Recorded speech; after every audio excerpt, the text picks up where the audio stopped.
মাথা নষ্ট photo editing, যে আপনার ফটো দেখবে সেই তাকিয়ে থাকবে। কিভাবে করবেন স্ক্রিনটাকে লক্ষ্য করুন, সহজে বুঝিয়ে দিচ্ছে। তো এই ধরনের ফটো এডিটিং করার জন্য আমাদেরকে যে কোনো একটি ব্রাউজার সিলেক্ট করতে হবে। সো আমি ক্রোম ব্রাউজার সিলেক্ট করলাম, তারপর এখানে সার্চ করব টেকলাইন লিখে, তারপর আমাদের সামনে এরকম একটি ইন্টারফেস চলে আসবে। সো আমরা এখান থেকে এই ওয়েবসাইটে ক্লিক করে দিব। এখানে ক্লিক করার পর আমাদেরকে এরকম একটি ইন্টারফেসে নিয়ে চলে আসবে। তারপর আমরা এখান থেকে আবারও সার্চ বাটনে ক্লিক করে দিব। তারপর এখানে আবারও লিখতে হবে PMM, তারপর আবারও এখান থেকে সার্চে ক্লিক করে দিব। এরপর এখান থেকে এই ফটোর উপর ক্লিক করে দিব। তারপর আমাদের সামনে এরকম একটি ইন্টারফেস চলে আসবে। আমরা সবার নিচে চলে আসব। এখান থেকে উপরে আরেকটু উপরের দিকে চলে যাব। এখানে আমরা একটি প্রম্পট পাবো। সো আমরা এই প্রম্পটটি কপি করে নিব।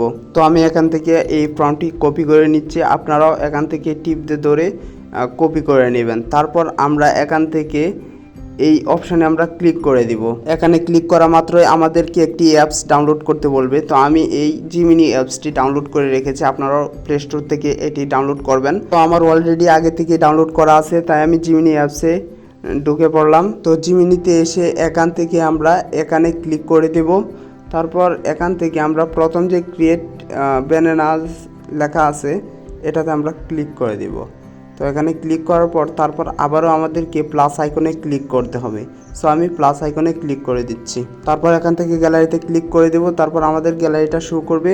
আমরা আমাদের পছন্দ মতো একটা ছবি দিয়ে দিব। তো আমি আমার পছন্দ মতো একটা ছবি দিয়ে ডানে ক্লিক করে দিলাম। তারপর এখানে আমরা যে প্রম্পটটি কপি করে রেখেছিলাম সেই প্রম্পটটি আমরা এখানে দিয়ে দিব।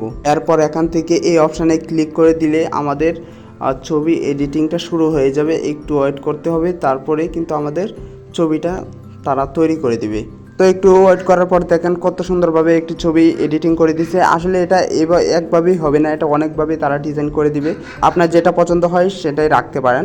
সো এই ছবিটা গ্যালারিতে নেওয়ার জন্য আমরা ফটোর উপর ক্লিক করব। তারপর এখান থেকে সেভ আইকনে ক্লিক করে দিব, তাহলে আমাদের ছবিটা গ্যালারিতে চলে যাবে।